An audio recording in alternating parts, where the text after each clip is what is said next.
going to learn a lot about spine. Okay? So just be ready. If you're not interested in that, then you better go now. Okay? Alright, it's the last chance. Okay, so I'm going to give one case study of using Python in the medical industry. It doesn't happen very often at all. In fact, it's very rare for me to hear about Python being used for medicine at all. So this is one very interesting use case that I have been very close with in my career. So I wanted to talk about it with you today. So in particular, I'm going to talk about vertebral fractures and the software system that I was responsible for at this company, and I will tell you about it in my talk. So who am I? If you haven't been to my talks already, this is just a basic intro about myself. I'm currently a developer advocate at Google, but instead of reading all this, which is a waste of time, I just want to say 3 things about myself, and then we'll move on with the talk. So I teach. So I've been teaching for universities. I teach at companies. I give talks at conferences. I write. So I have a couple of Python books and some articles. So you may have seen these before. But most importantly, I code. So I was on the original engineering team that built Yahoo Mail about 14 years ago using Python. That was actually called Rocket Mail, and then Yahoo acquired us. And since then, I've done all kinds of different things related to the internet, software, email, and things like that. But the most interesting thing, which I'm going to talk to you about today, is what I've done at this company in San Francisco that does clinical trials. So let me keep talking while I get my stuff out here. I should have done this earlier, but I'm just not used to speaking so much. So, okay, so about this talk. So there is still some Python in this talk, so that's the good news. But it's mostly an architectural talk to talk about the system that I was responsible for. So that's one part. So this work took place while I was at this company from 2001 to 2004. It's in San Francisco. And this company was created in 1998. And it was done by 4 big universities, the University of California in San Francisco. So it's one of the leading medical universities in the world. And so some of the radiologists there, as well as 2 clinical research organizations, got together and created this company to help make the process of, just speed up the process of clinical trials and make it easier to not only analyze the data, but to also report the data back to the clients. So basically, as you can kind of saw from my background, most of it was me being a software engineer working in the internet networking, sockets, that type of area. And then all of a sudden, I had to be working on software in the medical field. So it was very interesting because I told them, in my interviews, I said, I don't really have much medical experience. I didn't even take, chemistry and biology at the university. And they said, no, don't worry about that. It's a lot easier for us to find a Python person and teach them medical stuff than it is to find a medical person and teach them how to program. So that's how I got the job. So it is like I'm a fish out of water, so it's a little bit different. But I've gained enough knowledge that I can at least tell you a little bit about the things that I worked on. So the company services, they have applications that apply to these particular areas of medicine. So cancer research, osteoporosis, arthritis, things like that. And the processes that we provide will help with multiple phases of clinical trials. So basically, if you don't know what a clinical trial is, it's where a pharmaceutical drug company wants to, verify or confirm that particular medicines are working, helping people in these particular areas. There's symptoms and ailments and things like that. So what they'll do is they'll have a bunch of people try out the medicine, and they'll measure their progress as this makes its way forward.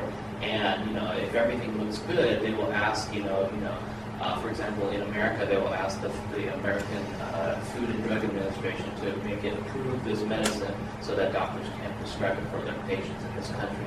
So that's what a clinical trial is to go through the process of measuring, how well this medicine works. And if it does look good, and the data looks good, and people are, getting better, then they will take this data and try and make it available to certain markets in different countries around the world. So, so because the whole clinical trial process takes a long time, and there's lots of different components of it, the company that I was working for at the time was trying to sort of take care of multiple phases of these clinical trials, from the beginning part to being able to get the data, perform reading analysis and patient assessment of the trials, and then on completion of the study to be able to return this information back to the pharmaceutical drug company to give them the data that they're looking for. So, so that's what the company did. Okay, so we have an image reading system where we would process radiographs or X-rays, as well as CT and MRIs. But most, my software specifically did just X-rays. So the application software that we have in-house help process vertebral fractures, your knee, between your two knee bones, and then rheumatoid arthritis. And so my users are doctors or radiologists that, and as well as trained technicians that are familiar and have been trained to be able to analyze for vertebral fractures. So here's just some of the pictures that you saw earlier, but kind of blown up more so you can see the types of what the software does. It's very graphically oriented. It does use Python. It uses TK, and it uses very high resolution monitors, like 10,000 dpi. And you can kind of like see, like it looks like typical TK, right?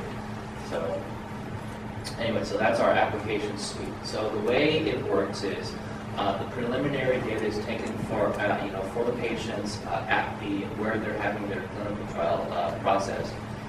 Then their medical information is processed. We have their their X-rays. We have to, of course, for privacy reasons, we have to remove their names and age and date and all that kind of stuff. So that doctors can't see any of that stuff, because in America, it's like privacy is a very important thing. So we have the data entry phase, which is getting the data, entering it into the scanners, digitizing all of the X-rays, removing all of the patient data, things like that. So that's data entry.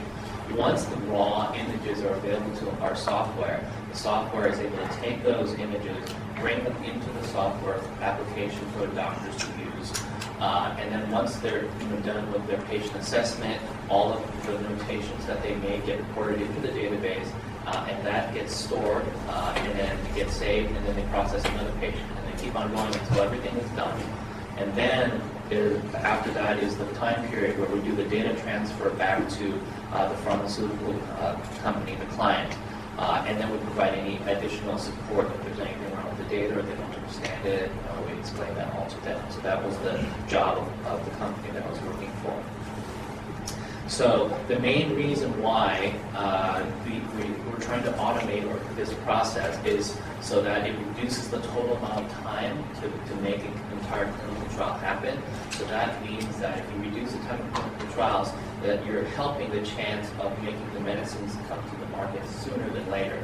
Because otherwise, if you do things the manual way, it really takes a long time having each doctor go and get the X-rays, do the scanning, and then having to walk around and move these X-ray films that are very heavy. So it's easier if you just have it on the machines, digitized, and you can just process them. They don't need to even see these patients. These doctors, all they do is just analyze patients' X-rays. They don't actually see the patients. Okay? But we have to follow all of the rules from the American FDA. We follow the guidelines. We have to publish all of our procedures, and we get audited very often. Not because our software was bad or because our practices were bad, but you can get audited once a month by the FDA. We just have internal auditors that audit, so it's kind of like practice. Make sure your stuff is always ready.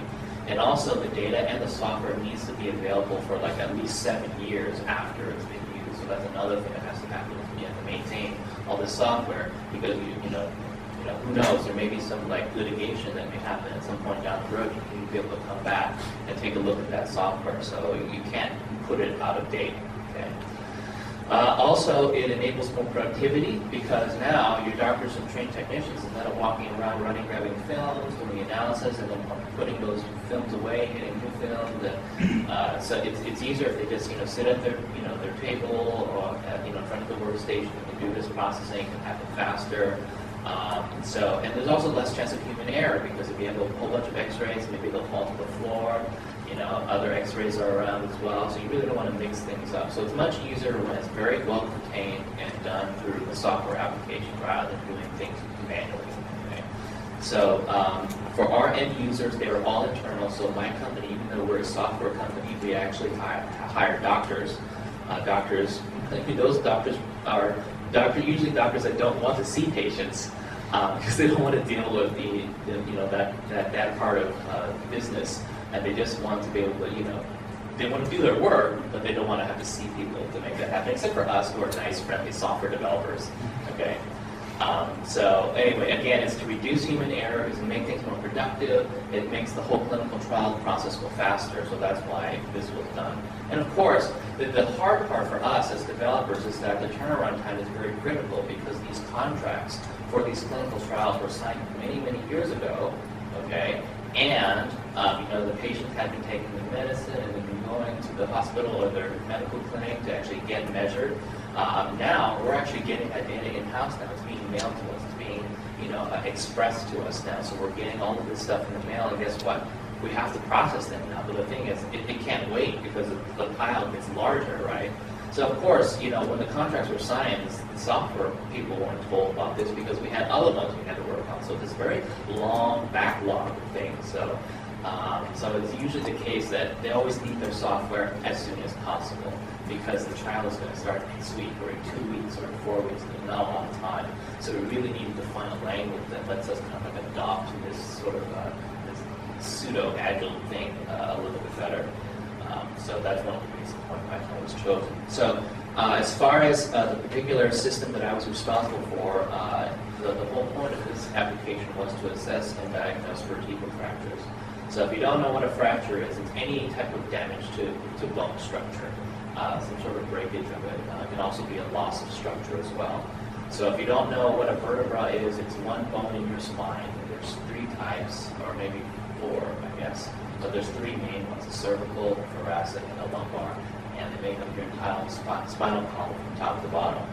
And the main cause of vertebral fractures is something called osteoporosis. And so if you don't know what a vertebral fracture is, there's different ways that you can have fracture. But the main idea is that you're losing structural integrity of your vertebra, right? In other words, it's kind of turning into Swiss cheese or something. You're getting little small things here and there, and after losing some of the structural integrity, it can bend in certain shapes. You can see those on the right-hand side there. So a normal one looks like this, but when you start to get damage, it can be any one of these 3. And what usually happens is when a patient suffers from osteoporosis or losing structural integrity, they feel pain at first, but what happens is other parts of the body start picking up for the lack of bone.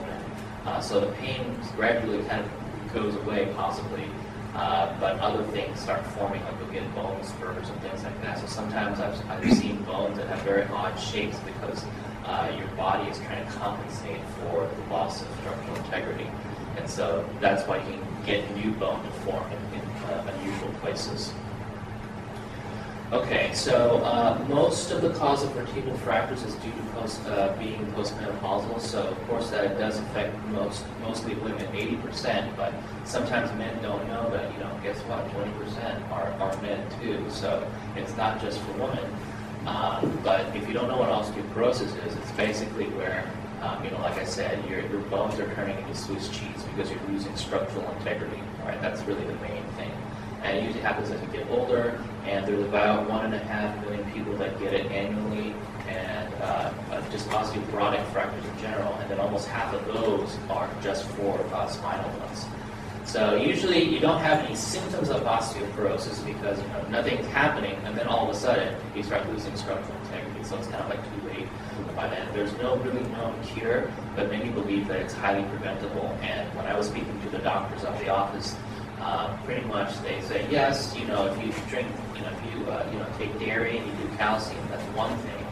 But those are supplements. They don't really make up for exercise. You really should exercise.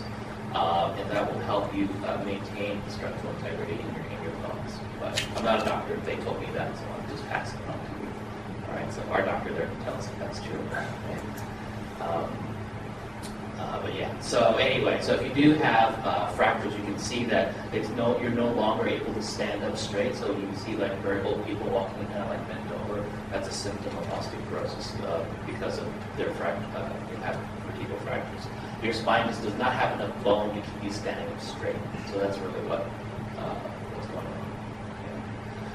on. Okay, so about the software. So we have software that is customized for every study because every time you try a different medicine, they have different rules, right? Every company has different medicine, and every medicine has different rules. So the software has to be very flexible and be able to handle this. But we don't want to rewrite the software every single time.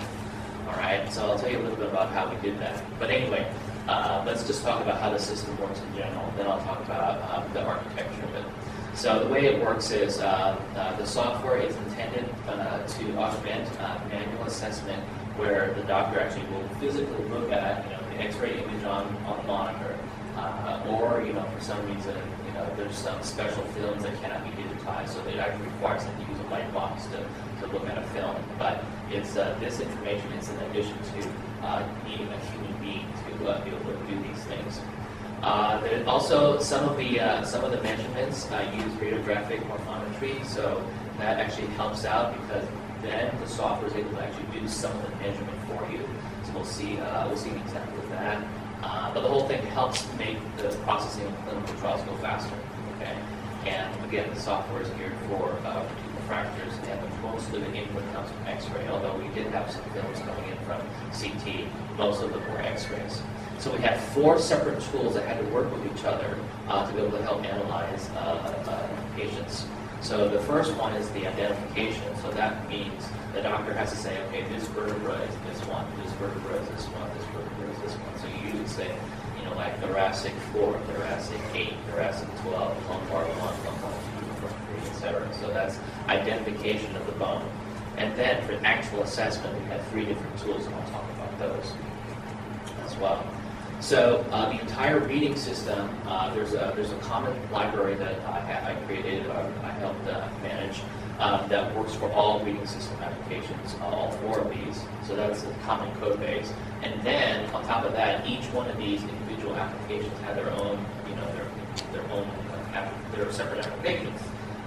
It's just that the common library is used by all of them to be able to communicate to the database, to tune from the monitors, all that kind of stuff, the basic shared data.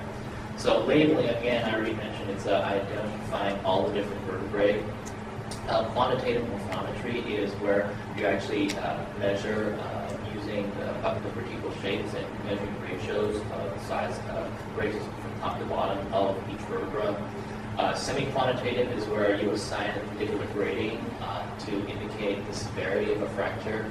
And then binary semi-quantitative is where you're identifying fractures as well as new fractures or whether fractures got worse or not. Okay, so here's the system components. So we had an image repository. It's either a really big RAID disk, or if they sent this to us, on CDs or DVDs, we would have a large robot machine picking out the CDs and the DVDs. We would get the data in. The first thing that has to happen is the labeling and identification of each bone. And once it's labeled, you can run any of these 3 in these orders. It doesn't matter what order. And of course, they have a common library that talks to the database, as well as presenting things to the screen. And then once everything has been entered into the database and the study is completed, the results get extracted from the database, and then we send them back to the clients. So in the common components, we have the database interface, so that's the low-level interface to the database. The data manager, that helps manage the data transfer in between each of those 3 applications that I mentioned. And then we had graphics libraries, of course, so these were Python-based. So, actually, some of them are C. For example, the high-resolution graphics, that was an XIL, which was done by Sun Microsystems. There was a need to want to import to the open version of that, or better yet, use OpenGL. And I don't think that actually had happened. I don't think they had the expertise to be able to do that port, so I think they were still using the original library after I left. TK was a high-level graphical user interface. Didn't really need any more complex widgets, and TK already came with Python, so there was no need to write it in WX or GDK or anything like that. TK was just good enough. But TK Inters, it was still a little old in the tooth. We did need sort of like intermediate type of widgets because TK, like I said, is a little bit out of date. So we used PMW, which is Python mega widgets. So that was a set of intermediate type of widgets that was added to augment TK Inter. Okay, so again, labeling is the process of identifying each of the vertebrae. So there were three major components to this. There was a shell script that launches the main application. There was the main application tool, which is like the overall application that controls everything. And then for every grading graph, every X-ray that paragraph, we had to have a controller for that particular X-ray slide. And so that was another Python script. So 2 Python scripts and a shell script. So that's really all that was needed. This is not considered an assessment. There is no electronic signature required because you're not saying how well this patient is doing. It's just identifying the bone. So as long as you have a certified technician, that was all that was necessary to perform this task. And it's very easy to just drag and drop. You get the labels like T4 all the way to T12, and then L1 to L4, and just drag and drop those onto the bones. It's not that. You have to be trained though. You just can't be. If you're not trained, then you may not be able to recognize the differences between the bones. They have kind of unique shapes to them. So, for example, if we had a study where there were 4 X-ray films, we would have 4 instances of the label tool application, and then 1 main controlling label application, which talks to the common libraries, which are the graphics, the data manager, and the database interface, and then the whole thing is started and stopped using the shell script. So this is pretty much the same architecture that you'll see for all of the applications. They all work this way. I wanted to make it so that it was modular, so that you can, if you had a study that only had 2 films, that you would just need 2 instances of the label tool, and everything else would be the same. Okay, so I really like, plug and play, keeping things modular. Okay, so here's kind of like, so here's the next one. So this is the first real application after you've done the labeling, the identification. So this one is quantitative morphometry, and the way this works is that you're measuring the shape of each vertebra. You're really interested in the ratios from top to bottom of the front, or the anterior, the medial, the ones in the middle, and then the posterior heights, the ratios, where you're concerned about those ratios, right? So there are 3 major components to this one, so it's going to be like the same story over and over again. We have the shell script that launches everything. We have 1 main application controller, and then we have individual controllers for each of the films. So I call that 6points.py because there are 6 points that we measure. Okay, and so that's actually how it works. This is considered an official assessment, so you do need an electronic signature to confirm you are a medical practitioner, and you're signing your name behind this. So technically, I guess you could say you're liable for it. So anyway, so that's the quantitative morphometry. So the architecture, again, was very much like the one for labeling. So we have the QM tool, the shell script that controls everything. You have your main application that spawns individual 6-point X-ray controllers, depending on how many films there are. And then we have the database interface, the data manager, and then the graphics library as before. But now we have to add something else, which is the electronic signature. So that is yet another piece that I didn't talk about earlier that's in the common. But it's only used for the assessment tools, not for the identification tool. So this is where you actually have to sign it, your name, and your information, and that all gets stored so that when the data gets back to the front of the drug company, they know which doctor on our staff did the assessment for this patient. Okay, so the second tool is the semi-quantitative scoring. So this is where you're grading how severe vertebral fracture is. So you have grades like 0, 0.5, 1, 2, 3, and NA. NA is where it cannot be determined or it cannot be evaluated. Maybe the X-ray has some damage to it, or maybe it's too fuzzy. The doctor feels it cannot make an appropriate assessment of NA. So 0 basically means no fracture, 1 means a mild fracture, 2 means moderate, 3 means severe, and a half is it could be a fracture. Now, because we have different studies and different pharmaceutical drug companies that are testing for vertebral fractures, not all of them are going to have all of these. Some of them will only have 0, 1, 2, and 3. Some of them will have a half, but not all of them. Some of them do not allow an NA, so that will require the doctor to actually make an assessment, and if there's something wrong with the film, they'll actually return it and say, we need new data, we need new images for this particular patient because they cannot deal with NA or something like that. So that has to be customizable. So for semi-quantitative, just like all the other tools, we have 3 major components. We have the shell script that launches the main application, we have the main application controller, and then we have the SQ.py, which is the tool that manages each X-ray. And this is also considered an assessment, and so that means an electronic signature is required. One thing that I didn't clarify on the quantitative morphometry, when we go back, is that this can actually be done by a trained technician. It doesn't have to be a doctor. As long as a doctor can certify that you're trained, you've taken the training, you've passed the test, you can actually do QM. You don't have to be a doctor.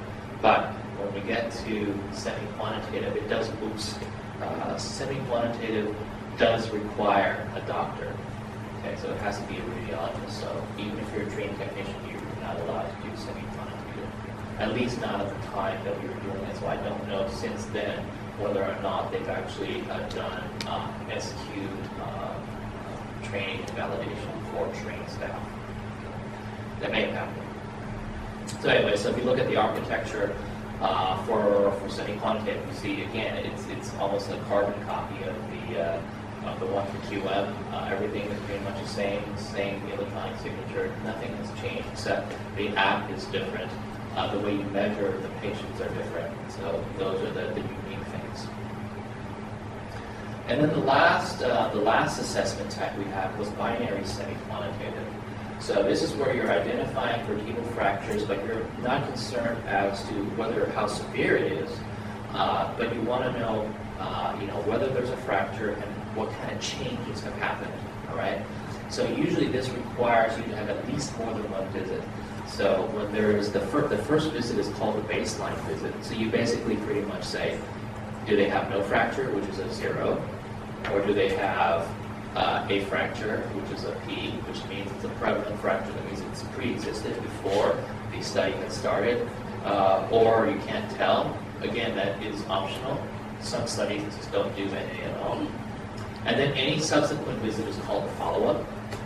So either, again, you have no fracture or no change. Okay, so if you had a fracture to begin with, but it didn't get worse, then you get a 0 for the second one. Okay, but if it did get worse, then you get an I for incident. That means it got worse. All right. So, and of course, NA is there as well as an option. So we have 3 major components here. So we have the big tool, the shell script that starts everything. We have the main controller application.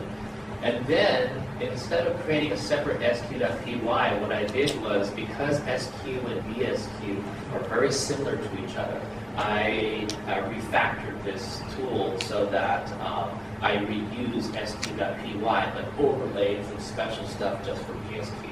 Right? As software developers, you really want to reduce code as much as possible. That was not the way it was when I first got into this project. The original engineer for the project built the whole system in like 3 or 4 months. So that's one of the reasons why he chose Python, was because it was one of those situations where, hey, our data is coming in 4 months. We need to have this application. It doesn't exist yet. So you need to start from scratch and build this app. And he did the whole thing in 4 months. He didn't get a lot of sleep. He was very frustrated. And then he left the company and went back to Holland. So they were in the need of a Python expert very quickly. And that's how I ended up getting the job, although I swore I would never work in San Francisco, because I live in Silicon Valley, which is 1 hour away. I don't want to take 1 hour to go up to San Francisco. There's no parking, because in California we have to have cars, right? And trains, trains in California, it's not even close to how trains are in Europe, okay? And everybody laughs at Italian trains and reliability and stuff, but you haven't seen American trains in California yet, okay? So I'd probably go with the Italian train over the California train. So anyway, it was just, I swore I would never get a job in San Francisco just because it was just horrendous. But, you know, it was 2001, the economy was not doing good after September 11th, and I had to get a paycheck. So that's why I took this job. It was so weird because I'm a networking guy. I don't do medicine or graphics or anything or SQL. I actually escaped my entire career without learning any SQL whatsoever, and then I had to learn for this job. So I guess in the end, it was a good decision because I picked up all these additional skills that I needed to use in the rest of my career anyway. So it was a good thing overall. But it was just very strange working there. But you know, the people were great though. So. Okay, again, this one requires electronic signature. It is considered an official assessment, and it must be done by a doctor as well.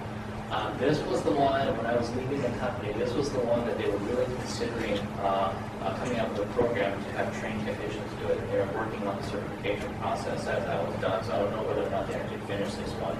But the reason why they picked BSQ instead of SQ is because SQ is very precise. You know, it's like 0, 1, 2, or 3.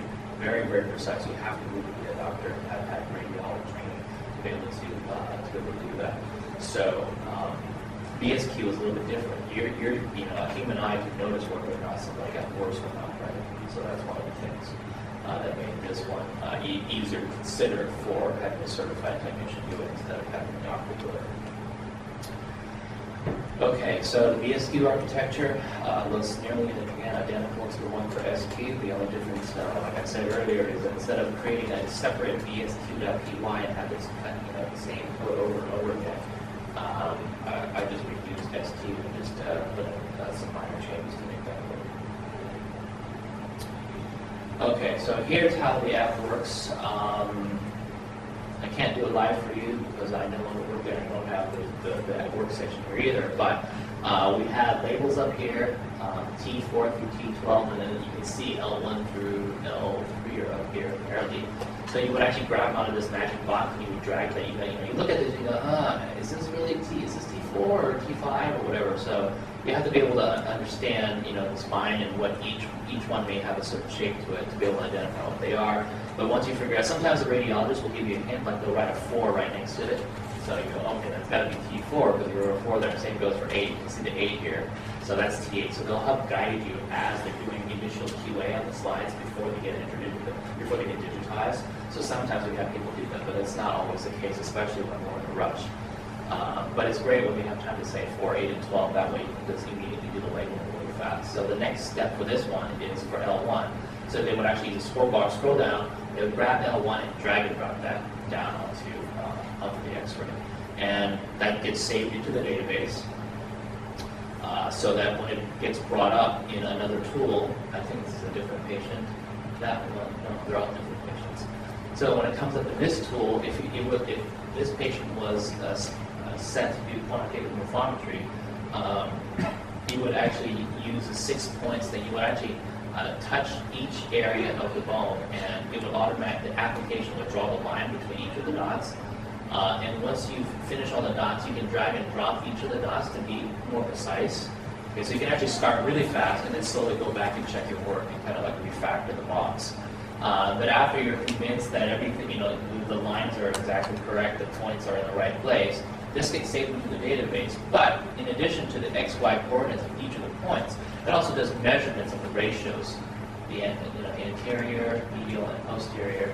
And so it actually does the measuring of each of these ratios, and those all get saved as well, because that's really what gets sent back to the pharmaceutical drug.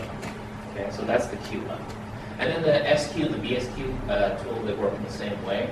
So you can see here that not only does it have the label, but it also has a colon, so you can actually just click on the label and it'll cycle through, 0 or P or 0 or I, things like that. So it's kind of like, sort of a brain dead application. It wasn't, hardcore, high-tech stuff, but you had to make sure that all the data is saved correctly. You had to come up with a protocol to recognize scores and things like that. And so again, the doctor will go and do this. Once they're done with this X-ray, they'll move on to the next ray and do the other X-rays. And once they're done, they save it. For Q1 and BSQ, will also ask you for an electronic signature. So usually you have it in your login name and password, so that is kind of like your electronic signature. Because supposedly only you know your login and your password locally, right? So, so that's how the application works. Okay, so the data flow goes like this. So we get the X-rays from the sponsor that come in film. They go, they get digitized either in a Lumisys or DICOM format. When they're digitized, they go, they get saved onto a media, whether it's a RAID disk or CD or DVD. And then so that's actually before the application. All of this stuff happens before the app. Once the app starts, then the first tool you always run is the label tool. So you bring up the label tool and you'll label each of the bones for that X-ray. You do it for all 4 of the X-rays. And once you're done with that, then depending on what the client is paid for, so either they'll ask you for just QM or PSQ or SQ or any combination of those. They can ask for 1, 2, or 3 tests.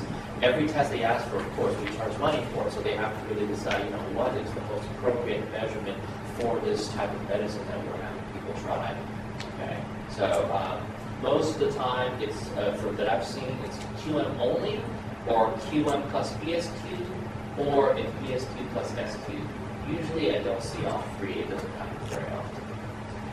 So anyway, so once all of the studies are done, the doctors are done, everything's in the database, then we format it to some specification that we agree on along with the client as far as how they want their data back and we do data transfer back to them. So that's the entire flow spelled out now that you know what the tools are. Okay, so let's talk a little bit more about the software that was used. So Python is the primary development language. We use TK interface. We use PMW, the Python mega widgets, and we also use the Sybase database model because that was the database that we used at the time. Other open source tools that were used, we had one app that was still using typical TK, as well as the BLT library for graphics. There was some Perl involved. There's also some Apache for web services, mostly for upload, download, and for other teams, not for the doctor's stuff that the doctor's application that I was working on. We use Samba for connecting between Unix machines and PCs, and then various other new tools. Some of the proprietary tools that we use include Visual Basic and Access. That was mostly for the patient data, patient information, and things like that. Not as critical as the Sybase database that we use for Transact. Transact is also used for SQL Server as well, so we can probably use that. And we use the Sun XIL imaging library as well as Solaris machines. So that was software. Other system components, the hardware. Most of the hardware we have were Sun Microsystems machines. Yeah, I know that sounds really old, but they were the most powerful machines at the time because Linux was only like 4 or 5 years old at the time. So that's why we went with real workstations.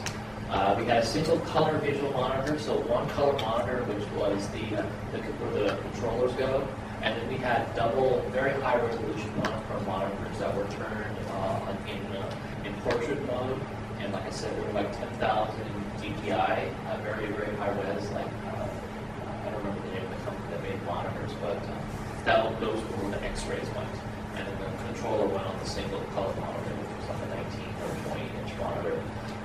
We used Solaris at the time. Again, Linux was too new for us, so we went with Sun OS. Data entry, the way the data entry works is we had assistants input the incoming images and masking of the patient data. And these data entry screens are all done in DB because it's very easy to create a UI in DB, and the data went into Access. And from Access, they automatically got transferred over to Sybase. I can't remember whether it was some sort of database trigger or whether or not we had scripts that automatically migrated data over from Access to Sybase. Once they're in Sybase, then that data is able to be imported into the applications that I was working on that I described to you as earlier in this talk. All right, so to sort of end the presentation, a little bit about the past as well as the current and the future. So Again, they picked Python because of rapid development time.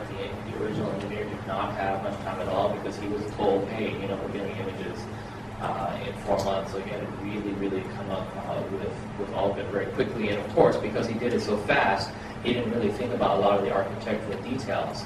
And so I had to actually redo a lot of it. I had to refactor a whole bunch of stuff. For example, he created this application, did all of these tools for one particular study where they had only 2 visits. So basically, his variables were like, initial visit and then follow-up visit. He actually named his variables, initial and follow-up. Like, have you heard of arrays before? Because there could be other studies where there's more than 2 visits, all right? So I had to do that, and it was a lot of extra work, a lot of refactoring, a lot of re-architecting. So, and actually, ironically, right before I got this job, my previous job, I worked at Sun Microsystems. And there, I was also cleaning up code that was written very hastily. So I felt like I was doing the janitorial work. I was the cleanup for people who write sloppy code. So I'm really tempted to say, I'm a software sanitation engineer. My business cards. Hopefully, that doesn't happen as often anymore. So I think the few jobs I got after that, I was able to actually write stuff by myself from scratch. So maybe it's because I was young, they thought I was dumb or something, but. Anyway, I learned a lot by reading other people's code. It was really bad. If you see badly written Python code, it's kind of really shocking because I know that with Python the code should be easy to read and all that kind of stuff. But if you put some comments in the source and says something like, "This was hard to write, therefore it should be hard to read." I'm like, thanks a lot.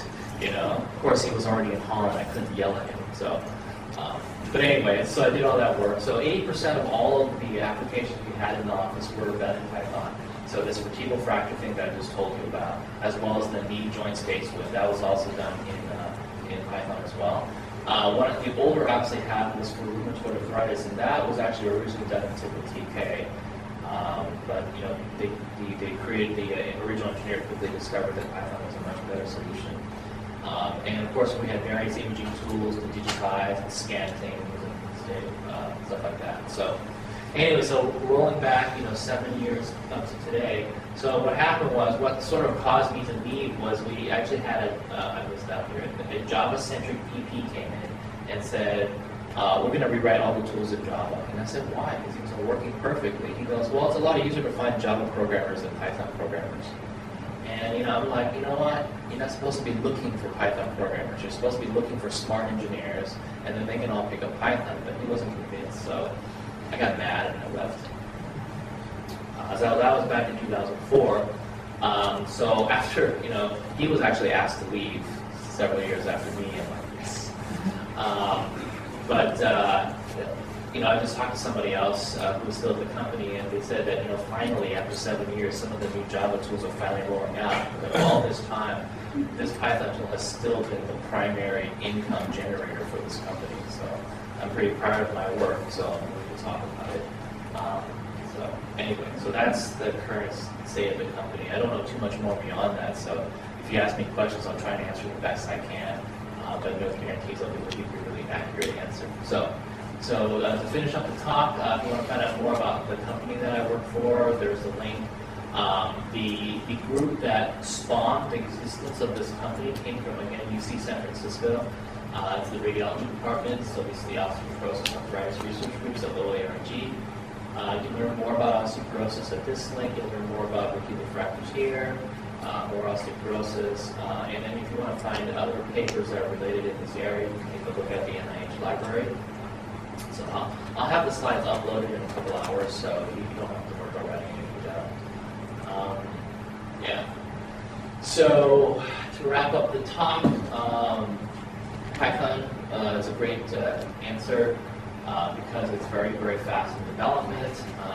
Using open source and Python means you're not locked into a particular vendor, although yes, we did have some stuff that was using Microsoft tools, and yes, we did have machines that was using some tools. But as far as the pure software goes, that was done using open source. So we had a nice variety of development tools. We were able to use open source and Python very easily to create these type of mission critical products. Like I said, they're still making most of their money off of the work that I've done. Very, very fast development time, and that's one of the reasons why this this whole thing came about. And of course, it's very important because of these timelines. The fact that these contracts again were signed a long time ago, and data is starting to come in, so you need to actually have this stuff quickly. You can't have delays. That's just the bottom line. So they'll hire bodies, to make it happen. So for me, it was something completely out of my own normal line of work, which is socket programming. Okay, like sockets as in regular sockets, not bone sockets kind of a thing, So, so it's very different for me to work here. It was great having this experience, and I've seen all kinds of things on X-rays that I really don't want to experience myself. Like, when you see an X-ray and you think in your head, that's gotta hurt, then it probably does hurt. You don't want to be in that situation. But anyway, it's a very good experience for me, so that's why I'm very happy talking about it. I'd like to talk to you guys afterwards, or if you go to any of these other conferences I'll be speaking at, I'll be glad to meet you at those. I also teach Python classes, so if you're interested in an excuse to coming to San Francisco, just come talk to me after. I'll give you a flyer about the intermediate Python class that I teach. But yeah, it would be great to kind of see you guys at other conferences. So thanks for coming and listening to me talk, and thank you very much.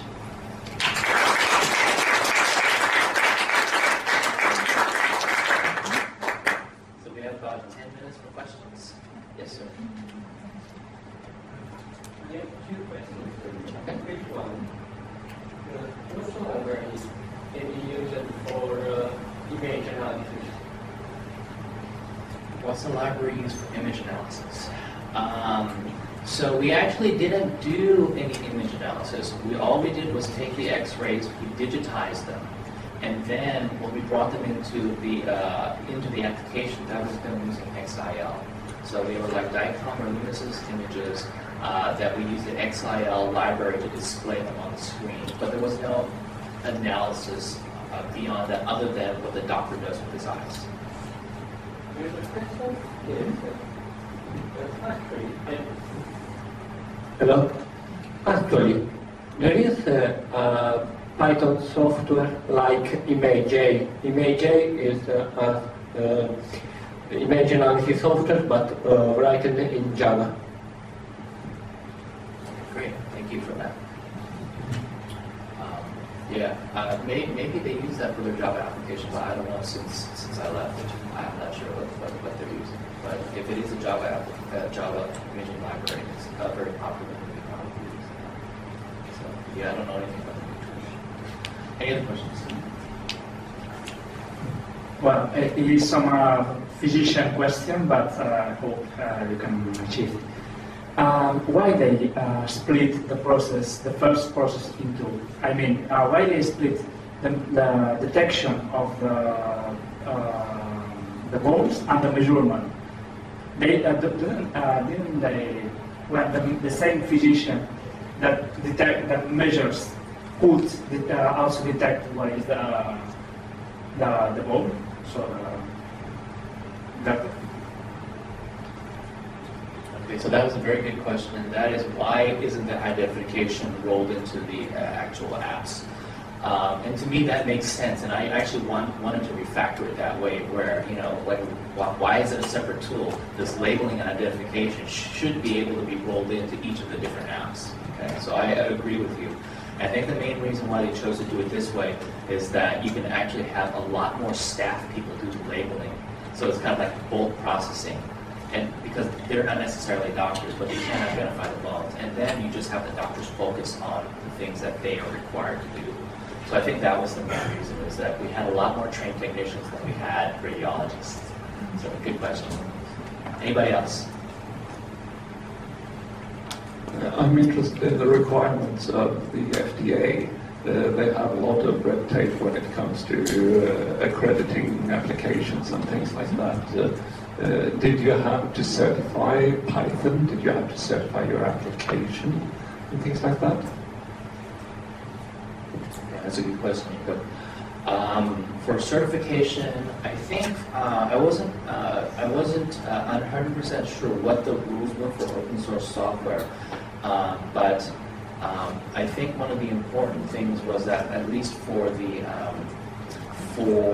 the proprietary software and hardware that we use, those had to be certified for sure.